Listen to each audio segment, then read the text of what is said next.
آقا تقریبا 99% ملت دیشب، البته یه جورایی پریشب چون من ویدیو رو دارم دیر آپلود میکنم، سرشون رو به آسمون که ماه خونین رو ببینن.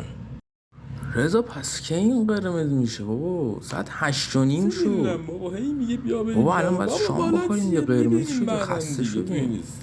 بابا من میگم بیا بریم بابا پایین. بدفاز بازی در تو نیار اینستا دیگه. میاد یه نشستیم داریم ما نگاه میبینیم میکنیم. چرا ول اینقدر گر نمی‌کنی؟ نزن. میخوام ببینم به اندازه این انیمه ناروتو چه قرمز تو میشه تو یا هم نه. که تو انیمه بزنه همه بریم تو خاطراتمون. تو سیویس زدی بس دیگه. آج این قرمز نمیشه، پاشو بریم بابا. آقا اسو شاید براتون سوال باشه اون چیزی که الان کف بالا پشت بونه ما چیه؟ کارپت واسه چیه خودمون؟ اون کارپت نیست، اون میزاگامه. حالا اگه گفتیم قسمتای سیاهش برای چیه کامنت کن جیگر. آقا دیشب گذشت و ماه خونین رو دیدیم. الان باید خدا رو شکر کنم که خدا رو شکر ماه خونین رو دیدم و بعد قره بمیرم.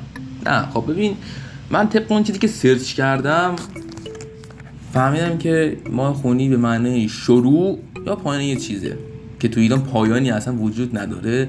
میریم برای شروع. حالا چند تا نظریه هست که ایشالا هیچ کدومش اتفاق نیفته. اولی، داداشم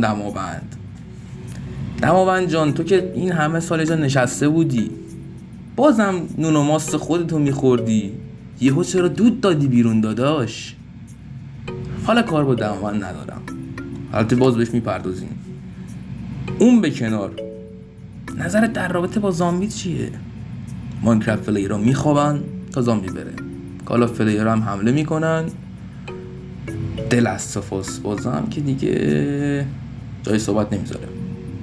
حالا آقا کارم با اون نداریم. من عاشق اون نظریه هم که از خواب بلند شم و ببینم شادم 600 تا پیام از گفتگوهای خبررسانی آمد. عاشق این پیامام.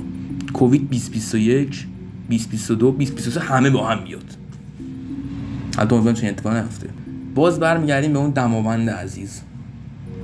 دماوندی دلار کشید بالا، طلا کشید بالا. آقا چرا ما نکشیم بالا؟ آخه دماوند عزیز تو بکشی بالا یه تهران میاد پایین. اینم بگم تهران فکر کن صبح بلند شدی آسمون رو نگاه میکنی طبق همون عادتهای همیشگی آلودگی هست، اوکی عادیه، برقا میره اوکی، یهو میبینی دماوند داره دود میره بیرون. این خوب نیست، این بده. آقا لب به کلام، دعا کنید که این ماخونی، البته به خرافات من زیاد اعتقاد ندارم ولی متاسفانه هرچه اعتقاد نداشته باشی بیشتر برات اتفاق میفته.